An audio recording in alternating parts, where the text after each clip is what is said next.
Welcome back to the channel, guys. My name is Max. I am the fast talking flipper. Angie is out taking Judy to dialysis. We're just going to jump right into things today. It's about noon on 11:30 on a Tuesday, and I only had one sale yesterday, I think. I can't remember. I think I only had one sale yesterday. I haven't pulled my orders to ship yet today. I normally don't do pull videos on Tuesdays or Wednesdays. I usually kind of wait for Thursday for those. We do ship every day. We are resellers. We buy low locally, yard sales, thrift stores, that kind of thing, and we sell it for more online. Mainly eBay. That's where we get most of our sales from.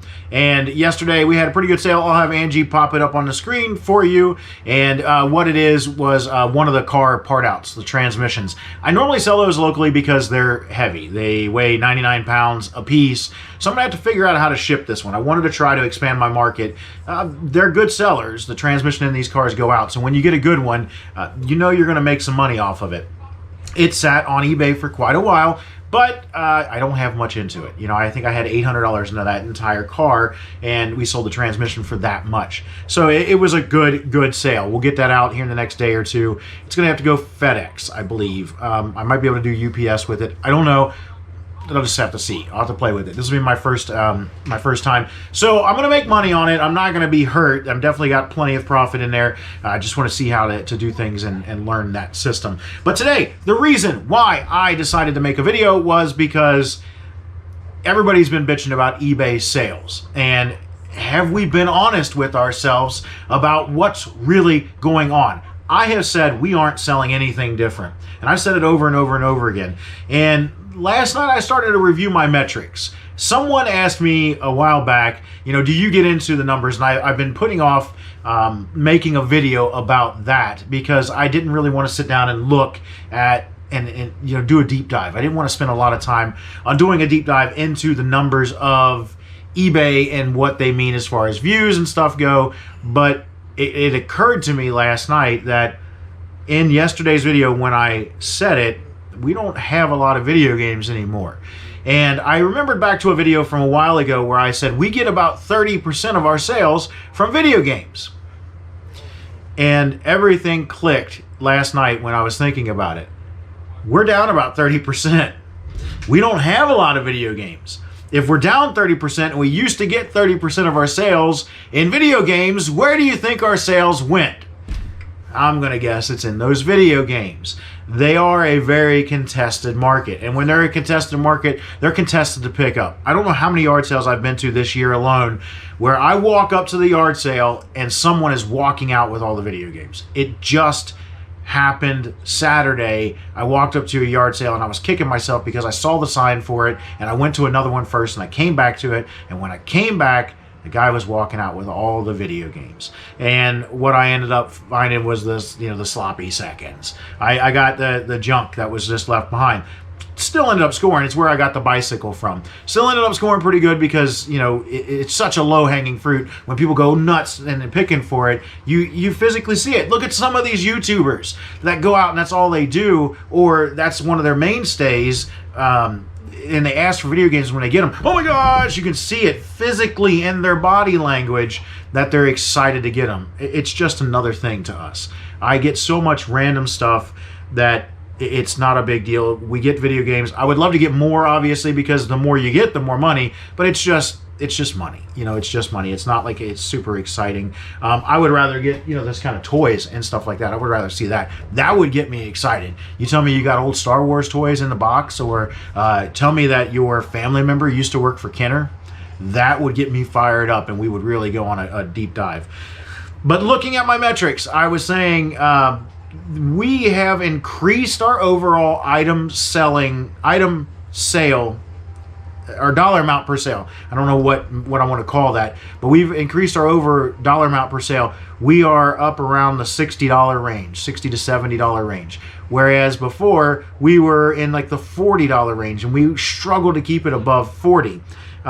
We were selling about 1 for 1. We had 800 listed and we would sell 800 in 90 days. That was where we were at. And we would struggle to keep that above 40. Now we have 800 listed, and we're selling 300 in 90 days, and we're at 70. So you can do the math on that. It tells you that things have changed, that we're selling a different dynamic of product. And when I started to break that metric down, what would it take to take my current rate down to $40 per sale? It put me pretty close to that $800 or 800 item sell-through. I would have to lower my my next sales, down. I looked at it like if I think I added 500. I can't remember how I did it. I can't. I did so much yesterday. I taught Ohm's Law yesterday to students that have no idea about electricity.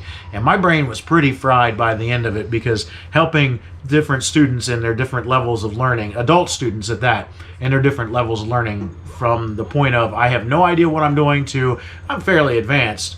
It was a very difficult day for everybody involved. I think that I looked at, to get me back to the next $10,000 in sales, how would that break it down to make it overall? And it ended up being that it put me pretty close to my 800 items. So I would be back to a 800 items sold per 90 days, which puts me at 8 items a day, 9 items a day, give or take, and that's a lot. That is a whole lot. It's considering how busy we've gotten in our personal lives outside of here. I don't know that I want to do that many. I would 100% do that many, but the money, in a weekend, imagine doing in a weekend that you have to come in and Monday morning you're going to ship 30 items, and you have to ship them, and you make you might make $1,000, and your overhead on that $1,000 means that you're only going to put into your pocket maybe 400 or 500. It sounds good until the application is that you have to put hours and hours and hours into it. The time starts to catch up at that point. And for us, I don't know that we want to do that right now. There's a point where I'll get to there. I want to get back to there, but it's just right now, that's not us. For you, it might be. You tell me how it works for you, and let me know. But for us, we're just not there. And I don't want to fool you that we're full-time, we're doing anything like that, because we're not. We do this completely part-time.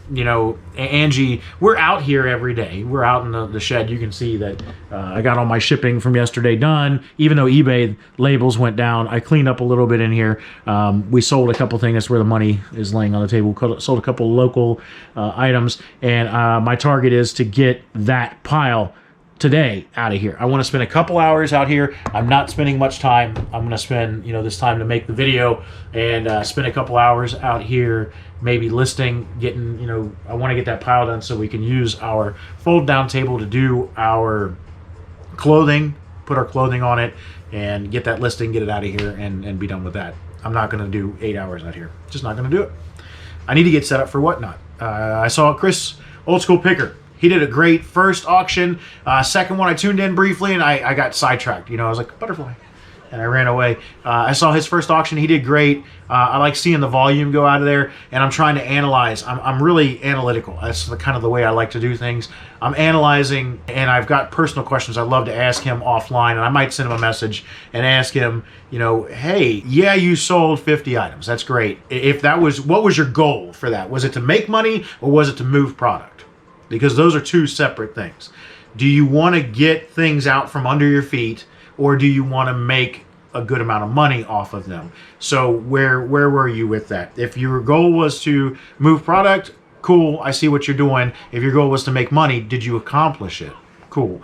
And see where that goes. And it's not to be argumentative. I'm trying to examine how that works. Is it worth the time? Because it seems like he probably spent quite a few hours, maybe not quite a few, but a few hours setting it up, and then the time of the sale. Because when you look at it as an auctioneer, we call it auction math. In an auction, you're not going to have all day to sell everything that you want. You only have a couple hours, and he was selling I think 50, he had 50 items listed that he wanted to sell. Well, each one of those items takes time. How much time does it take? If each item takes 2 minutes to sell, from the initial set it up to running the auction to getting it sold, everything, even if it takes a minute, that's 50 minutes to run the entire sale. And you have spillover where that's just an average. It's going to take longer here and shorter there, longer here and shorter there. So you could legitimately say a 50 item auction on Whatnot is going to run you 90 minutes. Is it worth it when you do 90 minutes and then you have to ship 50 items? Shipping 50 items is probably an hour and a half, 2-hour job. I don't know how Whatnot's shipping integration works. So is that difficult? Is it easy? I don't know. And what is your end result? It seemed like he was starting things at $3. Okay, cool. You sold 50 items at $3. You're guaranteed at least 150 bucks. I know I didn't see anything that I didn't notice many things ending low or at his lowest bid, or even that didn't sell. Most things sold. I have a feeling that that was because followers like me, and I saw other people that I know are followers because I support his channel. So I know on the back end that they are supporters of his channel. Saw a lot of people in there buying stuff like that. I bought an item. I don't remember what I bought. Oh, it's still inside. I bought a Halloween item to display up on the shelf. I've gotten, a couple items from different resellers that I appreciate because they give me input and I'm able to turn around and use that in my store. I bought an item and just because. I don't need it. I didn't want it, but it was something that kind of appealed to me and I wanted to support Chris. So I wonder how much of that was trickle down and how much will continue to trickle down beyond the first couple episodes. And just interesting to watch. So that's one thing. I need to get on Mercari. I keep saying it, man. I keep saying it. I need to get on Mercari. I need to get on Poshmark. I need to get on these different platforms and sell. I need to list on Bonanza. I need to do all that. But again, it's one of those things where we have so much going on. Do I need to sell more? I want more money. We all want more money. But do I want to invest more time to get the more money? Am I able to invest more time to get more money? Right now, I'm teaching 3 classes a week. That takes more time than I'm used to. It takes 2 complete days. I teach from 9 a.m. to 8 p.m. on those 2 days. Well, I'm at the school from 9 a.m. to 8 p.m. on those 2 days. I'm not necessarily teaching that entire time, but by the time I get home, I'm done. It was a lot to come in here last night and ship at 10 o'clock with eBay's debacle of shipping labels. I was tired by the time I was done. I was really tired. So that takes 2 days out of the week, and then we have dialysis and dealing with Judy and whatnot. So for me, we're tight on time. And when I source on Friday and Saturday mornings, again, that means that late night Thursday and Friday, I have to be in bed early because I have to get up early. And you see how it seems like everything is great when you're at 10,000 feet and you just throw the idea out. When you get into the weeds and start to do the application, it's like, man, this is a lot. This is a lot to do. And how do we manage to still live a life, enjoy our life, and take care of the things, because you have concessions that you need to make in life, and where do you want to allocate your time? So anyway, now I'm preaching. I sound like I'm doing my mentorship crap that I like to do at the school, and we don't need that on this channel. Anyway, so think about what I said. See how that applies to you. See if that is something that's happening with your store. Are you being true to yourself, and are you actually selling things? For us, I wasn't being true to myself. We don't have 300 video game listings anymore, 200 video game listings. We don't have a ton of consoles listed. We don't have PS2s, PS1s, Xbox 360s, and all that kind of stuff listed. We have a few games. I can go back and show you I would say we probably have 50 video game related listings, but out of the 800, we're down to 850, by the way. I was almost at 900 and we're down to 850. We just haven't been listing again. It's just, we stay busy. We stay busy. Out of our 850 listings, it was a new release of Pokemon last week, so it kept Angie busy with the Pokemon stuff. Was it Friday? Yeah, I think it was Friday. So it kept Angie busy with their Pokemon collecting and following people that were doing pack breaks on different platforms and buying new product and getting new product and ripping the product. Ripping packs takes a long time. And sorting that stuff takes a long time too. So we allocating. Living life. That's what she enjoys doing, and that's how we do it. This affords us that opportunity. So anyway, like, subscribe, share, tell me what you think. We'll keep pushing ahead. I'll see you on the next one.